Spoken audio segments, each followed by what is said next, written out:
ಎಲ್ಲರಿಗೂ ನಮಸ್ಕಾರ. CK Angry Foodie YouTube ಚಾನಲ್ಗೆ ಸ್ವಾಗತ. ಇವತ್ತು ನಾನು ಮಸಾಲ ಪುರಿ ಪೌಡರ್ ಯಾವ ರೀತಿ ಮಾಡೋದು ಅಂತ ತೋರಿಸ್ತೀನಿ. ತುಂಬ ಚೆನ್ನಾಗಿರುತ್ತೆ. ಈ ಪೌಡ್ರ್ ಒಂದು ರೆಡಿ ಮಾಡಿ ಇಟ್ಕೊಂಡ್ರೆ ನೀವು ಯಾವಾಗ ಬೇಕಾದ್ರೂ ದಿಢೀರಂತ ಮಸಾಲೆ ಮಾಡ್ಬೋದು. ಒಂದು ವರ್ಷ ಇಟ್ಟರು ಏನು ಹಾಳಾಗೋದಿಲ್ಲ. ತುಂಬ ಚೆನ್ನಾಗಿರುತ್ತೆ. ಒಂದ್ಸಲಿ ನೋಡಿ ಅದು ಹೇಗೆ ಮಾಡೋದು ಅಂತ ನಾನು ತೋರಿಸ್ಕೊಡ್ತೀನಿ. ಹಾಗೆ ಹೊಸ್ದಾಗಿ ನೋಡ್ತಿರೋ ನನ್ನ ಚಾನಲ್ ಸಬ್ಸ್ಕ್ರೈಬ್ ಮಾಡ್ಕೊಳ್ಳಿ. ನೋಡಿ ಅದಕ್ಕೆ ಏನೇನು ಐಟಮ್ ಬೇಕು ನೋಡೋಣ. ನೋಡಿ 2 ಚಕ್ಕೆ, ಆಮೇಲೆ ಲವಂಗ, ಆಮೇಲೆ ಸ್ಟಾರ್ ಅನಾನಸ್ಸು, ಆಮೇಲೆ ಇದು ನಿಮಗೆ ಮರಾಠ ಮೊಗ್ಗು ಅಂತ ಸಿಗುತ್ತೆ ಅದು, ಆಮೇಲೆ ಇದು ಕಲ್ಲುವ, ಆಮೇಲೆ ಬೆಳ್ಳುಳ್ಳಿ, ಶುಂಠಿ, ಆಮೇಲೆ ಪುದೀನ, ಕೊತ್ತಂಬರಿ ಸೊಪ್ಪು, ಆಮೇಲೆ ಒಂದು ಮುಷ್ಟಿಯಷ್ಟು ಹುರ್ಗಡ್ಲೆ. ಇದೆಲ್ಲನೂ ನೀವು ಒಣಗಕ್ಕೆ ಇಡಬೇಕು. 1-2 ದಿನ ನೀವು ಇದನ್ನು ಬಿಸಿಲಲ್ಲಿ ಒಣಗಕ್ಕೆ ಇಡಬೇಕು. ಯಾಕಂದರೆ ಪೌಡ್ರ್ ಮಾಡ್ಕೊಳ್ಳೋದಲ್ವ ನಾವು, ಅದಕ್ಕೆ ಇದನ್ನು ಒಣಗಕ್ಕಿಡಿ. ನೋಡಿ 2 ದಿನ ಆದಮೇಲೆ ನೋಡಿ ಈ ಥರ ಆಗುತ್ತೆ. ನೋಡಿ ಇದು ಮೆಣಸಿನ್ಕಾಯಿ, ನಾನು ಆವಾಗ ನಿಮಗೆ ಮೆಣಸಿನ್ಕಾಯಿ ಹೇಳೋದು ಮರ್ತುಬಿಟ್ಟಿದೆ. ನೋಡಿ ಹಸಿಮೆಣ್ಸಿನ್ಕಾಯಿ ಇಡಬೇಕು ನೀವು ಒಣಗೋದಕ್ಕೆ. ನೋಡಿ ಈಗ ಎಲ್ಲ ಎಷ್ಟು ಚೆನ್ನಾಗಿ ಒಣಗಿದೆ. ಫುಲ್ಲು ಗರ್ಗರಿ ಆಗಬೇಕು, ಆ ಥರ ಒಣಗಿಸ್ಕೋಬೇಕು. ನೀವು ಮೆತ್ತಗಿದ್ರೆ ನಿಮಗೆ ಪೌಡ್ರು ಚೆನ್ನಾಗಿ ಬರೋಲ್ಲ. ನೋಡಿ ಸುಮ್ಮನೆ ನೋಡಿ ಎಷ್ಟು ಚೆನ್ನಾಗಿ ಗರ್ಗರಿ ಆಗಿದೆ. ಈ ಥರ ನೀವು ಗರ್ಗರಿ ಮಾಡ್ಕೊಳ್ಳಿ, ಆವಾಗ ನೀವು ಪೌಡ್ರ್ ಮಾಡ್ಕೋಬೋದು ನೀಟಾಗೆ. ಈಗ ಇದೆಲ್ಲನೂ ಮಿಕ್ಸಿಗೆ ಹಾಕ್ಕೊಳ್ಳಿ. ನೋಡಿ ಎಲ್ಲ ಮಿಕ್ಸಿಗೆ ಹಾಕ್ಕೊಂಡಿದ್ದೀನಿ. ಈಗ ಇದ್ರ ಜೊತೆಗೆ ಒಂದು ಅರ್ಧ ಚಮಚ ಅಷ್ಟು ಉಪ್ಪು ಹಾಕ್ಕೊಳ್ಳಿ. ಈಗ ಇದನ್ನು ಕ್ಲೋಸ್ ಮಾಡಿ ನೈಸ್ ಫುಲ್ಲು ಪೌಡ್ರ್ ಹಾಕಬೇಕು, ನೈಸಾಗೆ ಅಲ್ಲಿ ತನಕ ಪೌಡ್ರ್ ಮಾಡ್ಕೊಳ್ಳಿ. ನೋಡಿ ಈ ಥರ ನೈಸಾಗಿ ತರ್ತರಿ ಇರಬಾರ್ದು, ಫುಲ್ಲು ಫೈನಾಗಿ ಪೌಡ್ರ್ ಹಾಕಬೇಕು. ನೋಡಿ ಎಷ್ಟು ನೀಟಾಗಿ ಪೌಡ್ರ್ ಆಗಿದೆ. ಈಗ ಇದನ್ನು ಉಪಯೋಗಿಸ್ಕೊಂಡು ಮಸಾಲೆ ಯಾವ ರೀತಿ ಮಾಡೋದು ಅಂತ ನಾನು ತೋರಿಸ್ಕೊಡ್ತೀನಿ. ನೀವು ಇದನ್ನು 1 ವರ್ಷ ಇಟ್ಕೊಂಡ್ರು ಏನೂ ಹಾಳಾಗೋದಿಲ್ಲ. ಒಂದು ಕಂಟೈನರ್ಗಾಗಿ 1 ವರ್ಷ ಇಟ್ಕೊಂಡ್ರು ಹಾಳಾಗೋದಿಲ್ಲ. ಯಾಕಂದರೆ ನಾವು ಚೆನ್ನಾಗಿ ಒಣಗಿಸಿ ಪುಡಿ ಮಾಡಿರೋದ್ರಿಂದ ನೀವು 1 ವರ್ಷ ಹಾಳಾಗೋಲ್ಲ. ಈಗ ಇದನ್ನು ಯೂಸ್ ಮಾಡಿ ಮಸಾಲೆ ಯಾವ ರೀತಿ ಮಾಡೋದು ಅಂತ ಹೇಳ್ಕೊಡ್ತೀನಿ. ಅದು ಒಂದು ಮಿಕ್ಸಿ ಜಾರ್ಗೆ ಸ್ವಲ್ಪ ಕಾಯಿ ತುರಿ ಹಾಕ್ಕೊಳ್ಳಿ. ಈಗ ಅದಕ್ಕೆ ನಾವು ರುಬ್ಬಿರೋ ಅಂಥ ಮಸಾಲೆ ಪೌಡರ್ ಇತ್ತಲ್ಲ ಅದನ್ನು ಹಾಕ್ಕೊಳ್ಳಿ.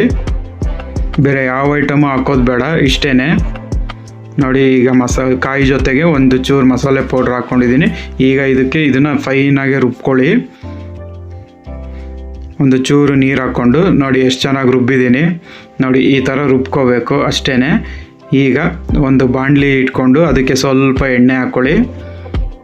ಈಗ ಮಸಾಲೆ ಯಾವ ರೀತಿ ಮಾಡೋದು ಅಂತ ಹೇಳ್ಕೊಡ್ತೀನಿ.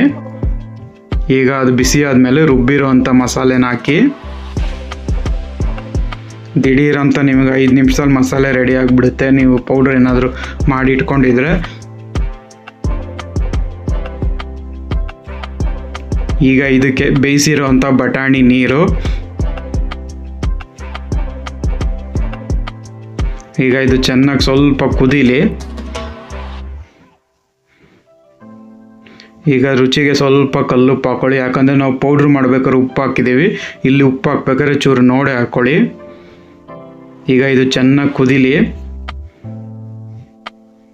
ನೋಡಿ ಈಗ ಚೆನ್ನಾಗಿ ಕುದೀತಾ ಇದೆ ಮಸಾಲೆ. ನೀವು ಎಷ್ಟು ಜಾಸ್ತಿ ಕುದಿಸ್ತೀರೋ ಅಷ್ಟು ಚೆನ್ನಾಗಿ ಬರುತ್ತೆ ಮಸಾಲೆ.